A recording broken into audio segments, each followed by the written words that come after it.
ஒருவனுக்கு வேலை வாய்ப்பு தரலாம், விவசாயத்தில் கூட வேலை வாய்ப்பு கிடைக்கிறது, ஆடு மாடு மேய்ப்பது கூட வேலை வாய்ப்பு தான், கல்லுடைப்பது கூட வேலை வாய்ப்பு தான், அதில் பொருளாதாரம் கிடைக்கிறது. ஆனால் அது சமூக மாற்றத்திற்கு அடிப்படையாக இல்லை. கல்லுடைக்கிறவர்கள் கல்லுடைத்துக் கொண்டே இருக்கிறார்கள், எந்த மாற்றமும் நிகழவில்லை. ஆடு மாடு மேய்ப்பவர்கள் ஆடு மாடு மேய்த்து கொண்டே இருக்கிறார்கள், எந்த மாற்றமும் நிகழவில்லை.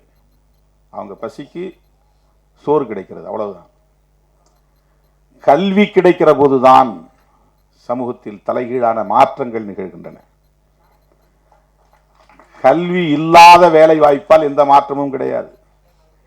கல்வியோடு சேர்ந்த வேலை வாய்ப்பால் தான் மாற்றங்கள் நிகழ்கிறது. ஆகவே கல்வியை எப்படி பெறுவது? எல்லோரும் சமமான வாய்ப்பை எப்படி பெறுவது? இதுதான் மிகப்பெரிய கொஸ்டின். ஈக்குவாலிட்டி எப்போ வரும் அப்படின்னு சொன்னால், சமமான வாய்ப்பு வருகிற போது தான் ஈக்குவாலிட்டி, சமத்துவம். இப்போ கல்வியில் சமமான வாய்ப்பு, அது ரொம்ப முக்கியமானது. சமமான வாய்ப்பு என்றால் நிகழ்காலத்தில் போட்டியில் பங்கேற்கிறவர்களிடையே அளிக்கப்படுகிற வாய்ப்பல்ல சமமான வாய்ப்பு. வரலாற்று பின்னணியோடு இணைத்து ஒவ்வொருவரும் எப்படி கடந்த காலங்களில் வாய்ப்புகளை பெற்றிருக்கிறார்கள், வளர்ச்சி அடைந்திருக்கிறார்கள் என்று ஒப்பீடு செய்கிற போது தலைமுறை தலைமுறையாக படித்த சமூகத்தினர், படிக்கிற வாய்ப்பை பெற்ற சமூகத்தினர் மிக சிறுபான்மையாக இருக்கிறார்கள். தலைமுறை தலைமுறையாக படிக்க வாய்ப்பற்ற நிலையில் இருக்கிற சமூக பிரிவினர் பெரும்பான்மையாக இருக்கிறார்கள். தலைமுறை தலைமுறையாக படிக்க வாய்ப்பற்ற சமூக பிரிவினர் தலைமுறை தலைமுறையாக படித்த சமூக பிரிவினரோடு மோத முடியுமா? மோத முடியாது. காம்படிட் செய்ய முடியுமா? போட்டி போட முடியுமா? முடியாது. ஆகவேதான் காலம் காலமாக தலைமுறை தலைமுறையாக படிப்பதற்கான வாய்ப்பு மறுக்கப்பட்ட, வஞ்சிக்கப்பட்ட சமூக பிரிவினருக்கு ரிசர்வ்டு சில இடங்களை தனித்து ஒதுக்கி வைக்க வேண்டும். மாற்றுத்திறனாளிகளுக்கு இந்த இடம், இந்த இருக்கையில வேற யாரும் உட்காரக்கூடாது. பேருந்துல ஏறினா பெண்களுக்கென்று இடம், இது பெண்களுக்கென்று ஒதுக்கப்பட்டிருக்கிற இடம், இதில் யாரும் ஆண்கள் உட்காரக்கூடாது. எல்லாரும் டிக்கெட் ஒரே மாதிரி தான் எடுத்துட்டு வராங்க. ஏன் அவங்களுக்குன்னு reserved for women, reserved for differently abled எதற்காக ஒதுக்கப்பட்டு இருக்கிறது என்றால், அவர்கள் பிறரோடு போட்டி போடக்கூடிய வலிமையற்றவர்கள். ஆகவே அவர்களுக்கென்று இதை ஒதுக்கி வைக்கிறோம். அந்த ஒதுக்கி வைக்கிற அந்த போக்குக்கு பேர் தான் சோசியல் ஜஸ்டிஸ். அதுதான் சமூக நீதி. சமூக நீதியை பேசுகிற ஒரு படமாகத்தான் தோழர் சேக்குவேரா படம் அமைந்திருக்கிறது. சமூக நீதியை பேசுகிற படம். ஒரு காலத்தில் புராணங்களை படமாக்கினார்கள். மகாபாரதத்திலிருந்து ஒரு பகுதி எடுத்து படமாக்குவாங்க, ராமாயணத்திலிருந்து ஒரு பகுதி எடுத்து படமாக்குவாங்க. குடும்ப கதைகள் அப்படிங்கிற பேரில் நிறைய கதைகள் வரும். குற்றம் பின்னணி கொண்ட கதைகளாக வரும். இதுதான் ஒரு காலத்தில் இருந்துச்சு. இந்த மாதிரியான முற்போக்கு அரசியலை பேசுகிற கதைகள் திராவிட இயக்கங்களின் வருகைக்கு பிறகுதான் தமிழ் சூழல்ல உருவானது. அண்ணா திரைத்துறையிலே அடியெடுத்து வைத்த பிறகு, கலைஞர் திரைத்துறையிலே ஒரு ஆளுமையாக வளர்ந்த பிறகு, எம்.ஆர். ராதா உள்ளே நுழைந்த பிறகு, என்.எஸ். கிருஷ்ணன் ஒரு பெரும் சக்தியாக அங்கே உருவெடுத்த பிறகு, இதையெல்லாம் திரைத்துறையிலும் பேச முடியும். பகுத்தறிவு கருத்துக்களை பேச முடியும், சமூக நீதி கருத்துக்களை பேச முடியும், சமூக உரிமைகளை பேச முடியும். அதுதான் இந்த இடத்துல ஒரு பெரிய திருப்பு முனை. இன்னைக்கு இந்த அளவுக்கு நம்ம சிந்திக்க முடியுது, படத்தை இப்படி எடுக்க முடியும், இப்படி வசனங்களை வைக்க முடியும். நீ உயிரோடு இருக்கிற மாட்டை வெட்டி விற்பனை பண்ணி வெளிநாட்டுக்கு அனுப்புகிற, அதில் பால், மாட்டு உடல்லிருந்து உற்பத்தி ஆகிற பால் சாப்பிட்ற, பாலை உரை ஊற்றி வைத்து தயிராக சாப்பிட்ற, தயிரை கடைஞ்சி மோராக சாப்பிட்ற, அதிலிருந்து தனியை பிரித்து எடுக்கிற வெண்ணெயை சாப்பிட்ற, வெண்ணெயை உருக்கி நெய்யாக சாப்பிட்ற, எல்லாமே மாட்டோடு சம்மந்தப்பட்டது தான். வெறும் சக்கையாக இருக்கிற கறியை நான் சாப்பிட்றேன், அதில் இருக்கிற ஜூஸ் அவ்வளவும் உனக்கு வந்துடுது. நீ உயர்ந்த சாதி, நான் தாழ்ந்த சாதி. மாட்டுக்கறியை சாப்பிடுன்னு ஒன்றை சொல்கிறது தப்பு, அதே மாதிரி சாப்பிடாதன்னு என்ன நீ சொல்கிறதும் தப்பு. இதையெல்லாம் திரைத்துறையிலே பேச முடியும் என்கிற சுதந்திரம் திராவிட இயக்கங்கள் திரையுலகில் பயணித்த பிறகுதான் உருவானது. நடப்பு அரசியலை பேசுகிற ஒரு துணிச்சல். இந்த இடத்துல என்ன முக்கியமாக நாம் கவனிக்க வேண்டியதுன்னா, இந்த இடஒதுக்கீடு வந்தது சோஷியல் ஜஸ்டிஸ்ங்கிற பேரில். எஸ்சி எஸ்டிக்கு வந்தது, மண்டல் பரிந்துரைக்கு பின்னர் ஓபிசிக்கு வந்துருச்சு. எஸ்சி எஸ்டிக்கு இடஒதுக்கீடு இருந்த வரையிலும் இந்திய அளவில் எந்த பெரிய எதிர்ப்பும் இல்லை. ரொம்ப கவனிக்க வேண்டிய முக்கியமான இடம், ரொம்ப கவனிக்க வேண்டிய முக்கியமான இடம். ஷெட்யூல் காஸ்ட் ஷெட்யூல் ட்ரைப்ஸுக்கு இடஒதுக்கீடு கான்ஸ்டிடியூஷனல் அத்தாரிட்டி, அதுக்கு அரசியலமைப்பு சட்டத்திலே இருக்கு, ஒரு சேஃப்கார்டு இருக்கு. கான்ஸ்டிடியூஷன் 1950 வந்துச்சு, ஜனவரி 26 நடைமுறைக்கு வந்துருச்சு. அப்போ இருந்து எஸ்சி எஸ்டிக்கான இடஒதுக்கீடுங்கிறது யூனியன் கவர்மெண்ட்டுடைய வேலை வாய்ப்புகளில் இருக்கு, ஸ்டேட் கவர்மெண்ட்லேயும் இருக்கு. ஓபிசி மக்கள் அதர் பேக்வர்ட் கிளாஸஸ்னா எஸ்சி எஸ்டியும் பேக்வர்ட் கிளாஸ் தான் அர்த்தம். அதனால தான் மற்றவங்கள அதர் பேக்வர்ட் கிளாஸ்ன்னு சொல்கிறாங்க. சோஷியலி எஜுகேஷனலி பேக்வர்ட் கிளாஸஸ் யார்? எஸ்சி எஸ்டி ஓபிசி எல்லாம் சேர்ந்து. மொத்தத்துக்கு கான்ஸ்டிடியூஷனில் இதுதான் வார்த்தை, SEBC, socially educationally backward classes. அதுதான் கான்ஸ்டிடியூஷனில் அம்பேத்கர் எழுதியிருக்கிற வரிகள், வார்த்தைகள். இது யாரையெல்லாம் குறிக்கும்னா எஸ்சி எஸ்டி ஓபிசி எல்லோரையும் குறிக்கும், மைனாரிட்டிஸ் அவ்வளவு பேரையும் குறிக்கிற சொற்கள் இது. இப்போ ஓபிசிக்கு இடஒதுக்கீடு இல்லை, அம்பேத்கர் சொன்னார், அதுக்குன்னு தனியாக ஒரு கமிஷன் போடுங்க, அந்த கமிஷன் ஒரு ரிப்போர்ட் கொடுக்கட்டும், அந்த ரிப்போர்ட் அடிப்படையில் அவங்களுக்கு இடஒதுக்கீடு பிற்காலத்தில் தரணும். அதுதான் ஜவஹர்லால் நேருக்கும் அம்பேத்கருக்கும் ஏற்பட்ட முரண்பாடு, மோதல். அவர் ரிசர்வேஷன் பண்ணுறதுக்கு அது ஒரு முக்கியமான காரணம். பேக்வர்ட் கிளாஸஸ்க்குன்னு ஒரு கமிஷன் போட சொன்னார் பண்டிட் ஜவஹர்லால் நேரு காலத்தில். அப்போ அவரோட இருந்த பெரிய ஆளுமைகள்லாம் அதை அனுமதிக்கலை, தடுத்துட்டாங்க. அதுக்கு பிறகு காக்கா கலேல்கார் கமிஷன் வந்துச்சு, அது ரிப்போர்ட் கொடுத்தாங்க, நடைமுறைப்படுத்த முடியல. அதுக்கு பிறகு மண்டல் பேரில் அவர் பிபி மண்டல் யாதவ் அவர் பேரில் ஒரு கமிஷன் போட்டாங்க, அவர் ரிப்போர்ட் கொடுத்தாரு, அதை நடைமுறைப்படுத்த விடாமல் தடுத்துட்டாங்க. நல் வாய்ப்பா விபி சிங் பிரதமரானார். அவர் தான் அந்த பேப்பரை எடுத்தார் கையில், நான் நடைமுறைப்படுத்துவேன்னார். ஓபிசி அதான் அண்ணன் சொல்கிறார்ல அந்த வசனத்தில், நாங்கள் 90% பேர் இருக்கிறோம், 27% தான் கொடுக்குற, அதுக்கே இவ்வளவு போராட்டம், அதை நடைமுறைப்படுத்தவும் மாட்டேங்கிற அந்த வசனத்தில் வருது. மண்டல் பரிந்துரையின் அடிப்படையில் தான் 27%. இப்போ இந்த இடத்துல தான் அவர்கள் விழித்து கொண்டார்கள். என்னன்னா, இந்த மண்டல் பரிந்துரையை நடைமுறைப்படுத்தக்கூடாதுன்னு விபி சிங் ஆட்சியை கவிழ்த்து விட்டு அதற்கு எதிராக மிகப்பெரிய பேரணி நடந்தது, யாத்ரா, ரத யாத்ரா. ரொம்ப முக்கியமான விஷயம் இது. இந்திய அரசியல் வரலாறு அப்படியே ட்விஸ்ட் ஆகுது. மண்டலுக்கு முன் மண்டலுக்கு பின்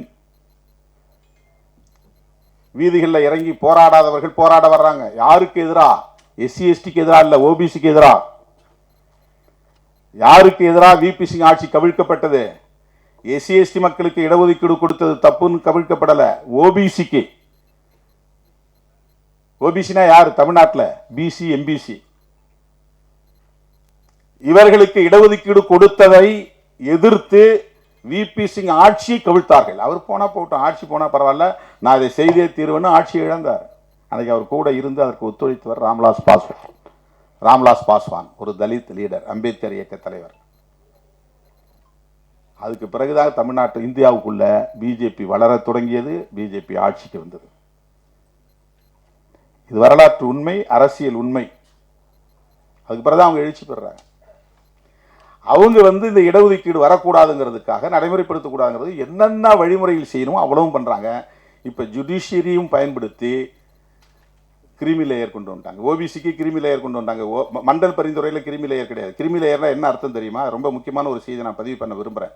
நேற்று தான் நான் 2 தம்பிகளை அழைச்சிட்டு போனேன் ராம்தாஸ் அத்வாலே கிட்ட. அந்த 2 தம்பிகளும் தமிழ்நாட்டில் இருந்து வந்தவங்க. அவங்க 2 பேரும் என்னன்னா ப்ரிலிமினரி பாஸ் பண்ணாங்க ஐஏஎஸ்க்கு. அடுத்து மெயின் பாஸ் பண்ணாங்க, அப்புறம் இன்டர்வியூ பாஸ் பண்ணாங்க. இது எவ்வளோ பெரிய கடினமான போராட்டங்கிறது தெரியும். முதல்ல நுழைவுத் தேர்வு ப்ரிலிமினரி பாஸ் பண்ணணும், அதுக்கப்புறம் மெயின் பாஸ் பண்ணணும், அதுக்கப்புறம் இன்டர்வியூ பாஸ் பண்ணணும். ஒவ்வொரு இடத்தையும் ஃபில்டர் பண்ணிடுவாங்க. இதை 3ஐயும் பாஸ் பண்ணி ஐஏஎஸ் ஆகிட்டான். ஆனால் கிரிமி லேயர் வந்து அங்கே இடிக்குது, உனக்கு முடியாதான்றான், வெளியே தள்ளி விட்டான். என்னடானா அவங்க அம்மா வந்து ஏதோ ஒரு கிளர்க்காக ஒர்க் பண்ணுறாங்களாம், அவங்களுக்கு ஆனுவல் இன்கம் வந்து 10 லட்ச ரூபா வருதான். கிரிமி லேயர் என்னன்னா 8 லட்சத்துக்கு மேலே ஒருத்தருக்கு ஆண்டு வருமானம் இருந்தால் அவனுக்கு வந்து இடஒதுக்கீடு இல்லை. இதுதான் கிரிமி லேயர். இவ்வளோ பெரிய ஆபத்து இருக்கு. நம்மெல்லாம் இடஒதுக்கீடு இடஒதுக்கீடு எல்லாம் கோட்டா கோட்டான்னு சொல்கிறோம். இந்த கிரிமி லேயர் வச்சது யார்? நம்ம இந்த சென்சார் போர்டில் ஆள் வச்சதுக்கு கோவப்படுறோம்ல, அதுதான் கிரிமி லேயர் வச்சவங்க தான் அங்கே சென்சார் போர்டில் உட்காந்துருக்காங்க. ஏன்னா தம்பி வந்தவனே என்கிட்ட சொன்னார், இந்த படத்தை வந்து சென்சாரே பண்ண முடியாதுன்னு தூக்கி போட்டாங்கன்னு. பதறிட்டு வந்தாங்க அலெக்ஸும் அனீஷும். என்ன சொன்னாங்கன்னா, கௌதமி தான் அதில் மெம்பராக இருக்காங்க. யார்? நடிகை கௌதமி. அவங்க யார்? நடிகை மட்டும்தான் எனக்கு தெரியும், அவங்க பிஜேபியில் சேர்ந்தது எனக்கு தெரியாது. அவங்க பிஜேபி மூலமாக பிஜேபியில் சேர்ந்து அதில் ஒரு மெம்பராக இருந்திருக்கிறாங்க. மெம்பராக இருந்தவொடனே இதில் பூரா பெரியார் கருத்து இருக்குது, சமூக நீதி கருத்து இருக்குது. அதுலேயும் பெரியார் வேடம் தெரிவித்து அண்ணன் சத்யராஜ் அதில் நடிக்கிறாரு. ரொம்ப பவர்ஃபுல்லாக பேசக்கூடியவர்.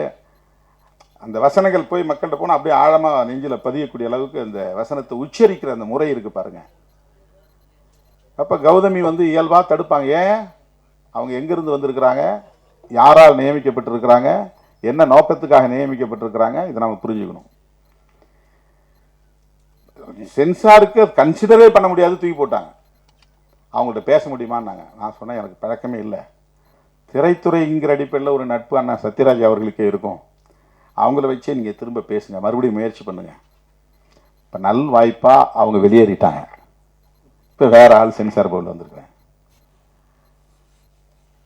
இப்போ வசனங்களை மட்டும் எடுத்துட்டு அந்த காட்சிகள் அப்படியே, நான் தான் கேட்டேன், நீங்கள் வசனம் அதுக்கு வேறு மாதிரி வாசிச்சிருப்பீங்களே, இப்போ நீங்கள் மாற்றி வசனம் பேசுனதா சொல்கிறீங்களே, அது சிங்க் ஆகுமான்னு கேட்டேன். அது அப்படி தான் இருக்கும், அது அதெல்லாம் ஒன்றும் பெரிய வேறுபாடு தெரியாதுன்னு சொன்னார். இது ஏன் நிகழ்கிறது? ஏதோ அந்த சென்சார் போர்டு மட்டும்தான் காரணம்னு நினைக்கக்கூடாது. உங்களுக்கு கிரிமி லேயர் வைக்கிற சிந்தனையிலிருந்து தான் இங்கே உருவாகுது எல்லா இடங்கள்லையுமே. ஓபிசிக்கு கிரிமி லேயர், இன்னைக்கு சுப்ரீம் கோர்ட்டில் ஜட்ஜ்மெண்ட்டு எஸ்சி எஸ்டிக்கும் கிரிமி லேயர்.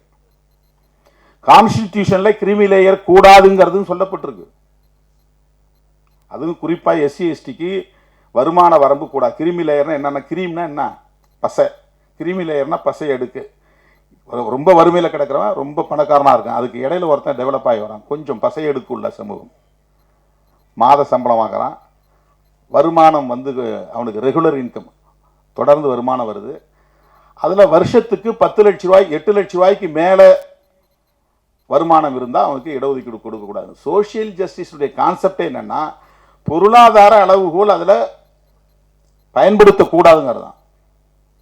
அதுதான் சோஷியல் ஜஸ்டிஸ். அதில் எந்த காரணத்தை கொண்டு எக்கனாமிக் கிரைட்டீரியா வரக்கூடாது, வருமானத்தை பற்றி பேசக்கூடாது, பொருளாதார அளவுகோலே கூடாது. அதுதான் சோஷியல் ஜஸ்டிஸ். இந்த நிலை மாறுகிற வரையில் ஒடுக்கப்பட்ட மக்களுக்கு இடஒதுக்கீடு இருக்க வேண்டும் என்று உறுதிப்படுத்தியவர் புரட்சியாளர் அம்பேத்கர் அவர்கள். இந்த நிலை மாறணும். ஆகவே பொருளாதார அளவுகோல் முக்கியம் அல்ல. இது பற்றி பெரிய டிபேட் நடந்துச்சு கான்ஸ்டிடியூண்ட் அசம்பிளியில், அரசியல் நிர்ணய சபையில்.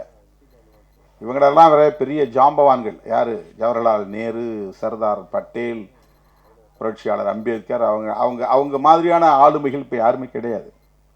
அவங்க அவ்வளவு தூரம் வந்து விவாதித்து கடைசியாக பொருளாதார அளவுகோல் ஒரு அளவுகோலாக கொள்ளக்கூடாது, ஒரு வரையறையாக கூடாது, அதுதான் சோஷியல் ஜஸ்டிஸ் அப்படின்னு ஒரு முடிவுக்கு வந்தாங்க.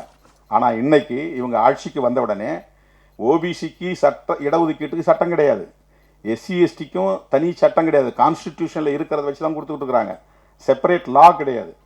ஆனால் எடுப்பிலே இடபிள்யூஎஸ் என்கிற பேரில் economically weaker section forward communities. அவங்க அர்த்தம் ஃபார்வர்ட் கம்யூனிட்டிஸ்னால் வேறு யாரும் கிடையாது, பிராமணர்கள். தமிழ்நாட்டில் யார் ஃபார்வர்ட் கம்யூனிட்டி? எல்லாமே ஓபிசி தான். பிராமணர்களும் ஒரு முதலியார் சமூகத்திலே அல்லது ரெட்டியார் சமூகத்திலே ஒரு ஒரு பிரிவு இருக்காங்க, அவங்க மட்டும்தான் எஃப்சி. இப்போ எல்லாருமே பிசி தான் தமிழ்நாட்டை பொறுத்தவரையிலும். யார் எடுத்துக்கிட்டாலும் ஓபிசி தான். இப்போ எஃப்சிக்குன்னு ஒரு சட்டம் கொண்டு வந்திருக்கிறார்கள். அவங்க இடஒதுக்கீட்டுக்கு மட்டும் சட்டம் இருக்கு, இடபிள்யூஎஸ்க்கு சட்டம் இருக்கு, ஓபிசி இடஒதுக்கீட்டுக்கு சட்டம் கிடையாது, எஸ்சி எஸ்டி இடஒதுக்கீட்டுக்கு சட்டம் கிடையாது. அது என்னன்னா இடபிள்யூஎஸ்ங்கிறது பொருளாதார அளவுகோல். அவங்க வந்து வறுமையில் வாடுறாங்களாம், ஏழையாக இருக்கிறாங்களாம், அதனால் அவங்களுக்கு இடஒதுக்கீடு தர்றோம். அதுக்கு அவங்க சொல்லியிருக்கிற வரையறைகள்லாம் பெரிய அதிர்ச்சியாக இருக்கு.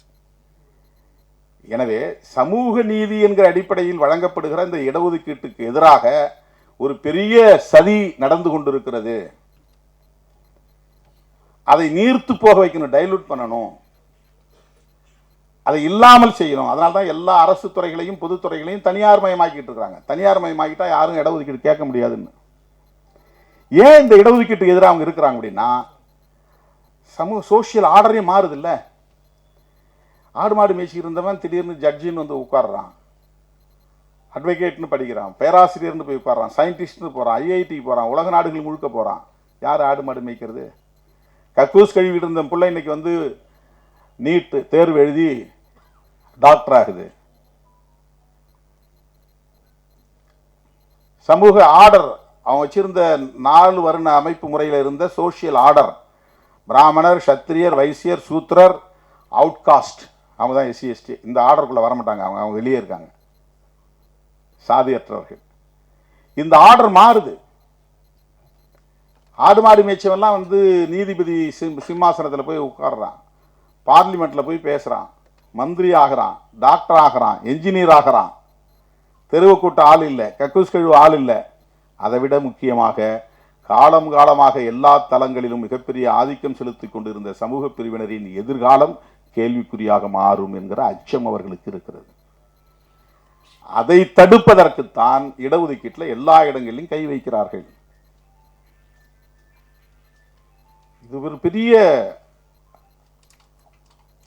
சவால். இதை எதிர்கொள்வது என்பது பெரிய சவால். இடஒதுக்கீட்டை நாம் வந்து இழந்துட்டோன்னு சொன்னா மறுபடியும் 2000 வருஷத்துக்கு பின்னால போக வேண்டி வரும்.